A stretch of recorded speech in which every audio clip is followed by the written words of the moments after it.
Hi, everybody. I'm Dr. Jen Parker. I'm an ISTE certified educator, and today we're going to talk about infographics and the elements and tools and ideas that'll help you drive the creation of some great online posters. You can follow me at Dr. Jen Parker, and if you want to join us on the slide deck, it's tinyurl.com/infographics22.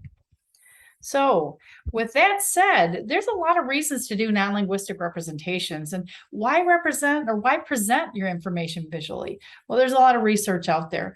The first kind of stems back to Marzano 9 and that non-linguistic representations that in classroom instruction that works. The team actually updated that in 2012, and they found that there is really a meaningful way and a memorable way for us to present information when we use non-linguistics.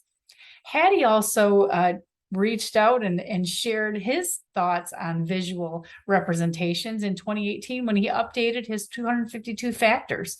And he ranked it 62nd out of that long list of things that will increase student achievement. So there is a lot of research out there that says there's value in presenting things in a non-linguistic way. Some of my favorites are word clouds, memes, and graphs. And there's a lot of other great ways for us to present information visually. One that I want to spotlight today is all about infographics. And so what I like about infographics is the fact that you can take all of your favorites and put them onto one online poster, which comes out as an infographic. That infographic is a visual way of representing not only data, but you can add text, you can add images, you can add word art, word clouds, whatever, all on that online poster in a visual way.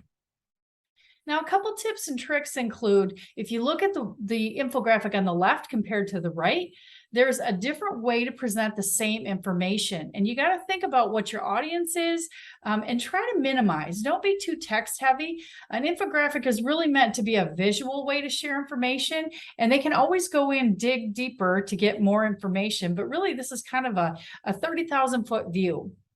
You also want to look at balance. Think about the message and your motives and your audience. And what is it you want to convey in this infographic? Think about the fact that you don't really want to overwhelm your reader and you want to use a nice visually appealing layout. So think about white space and the way you've laid out your images, your text, your graphics, or etc. In the Masters in Learning Design and Technology program at Central Michigan University, students actually created infographics using a variety of tools. They actually chose the topic of tech equity versus equitable access, or digital equity versus equitable access. And there are lots of samples for you to take a look at. I'll spotlight a couple of them. Here's one, and be thinking about the audience of the infographic. Some of them may have more of an elementary look and feel. Some of them maybe a middle school, high school. Some of them maybe a professional look and feel. But really, you have your choice in layouts, art, design, etc. So here's a really nice example. Here's another one where they've played a little bit with color and with some frames and with some different clip art. This one is really kind of a simple and professional one with a lot of text. This one has a lot of different color and it's very long. So if you were to print it on a poster, you probably have to have a unique size of paper. So digital is an option. Here's another example. And then lastly, the different types of tools that are out there we're going to dig into next, because it's really simple to create an online poster. It's as simple as drag and drop. So some of my favorite tools are Infogram. I like Venngage, Canva, Visme, Piktochart. There's a lot of resources out there, a lot of digital tools that'll help you create an online poster or what we like to call an infographic. When you go into these tools, you're going to create a free account. Some of them have a 30-day free. Some of them are free or freemium. You'll have to choose the tool that works the best for you. But basically, I'll share you a couple of them. Piktochart is pretty simple to get started. When you come into the Piktochart and create your account, you're going to be looking for that infographics, and that is going to take you into the many templates that you just open up, look at, and change the contents. Canva does a similar thing. You are going to go into the educational infographics templates. Once you pick that, it'll bring you into a whole buffet of options of templates that have different look and feel like what you've seen, and then you replace or swap out your information. Venngage is a similar look and feel. All of these resources come with different templates, different variety, different ways for you to present your information, but all in a very creative way.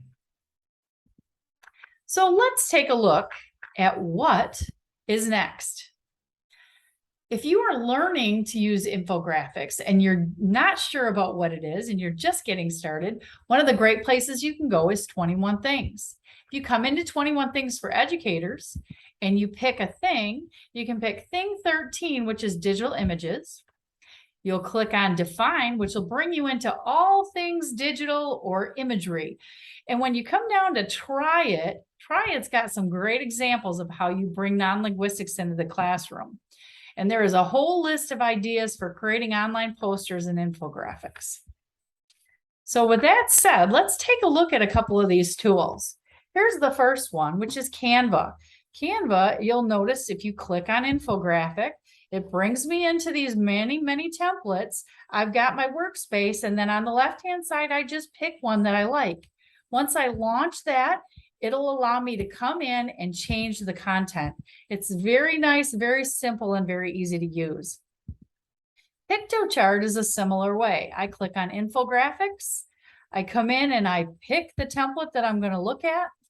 It's going to bring me in and load the template and give me a whole toolbox of resources to update this template with my information about whatever it is I'm trying to inform the public about.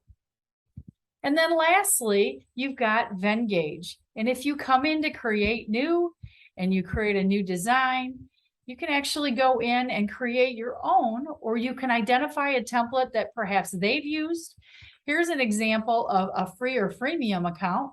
You'll notice that the Smarter Premium versions are paid. This is the free one. I'm going to go ahead and click Create. It loads up one of those free templates that I can use, and I just go in and I swap out my information.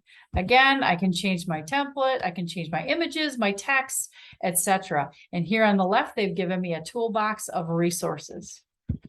So with that said, there's a lot of great ideas on how to use these tools and more information at 21 Things for Educators on Thing 13 digital images. So with that said, I'm Dr. Jen Parker. You can follow me on Twitter on @DrJenParker with 2 N's.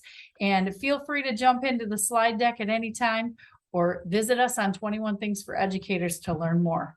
Thanks for joining us. Have a great day.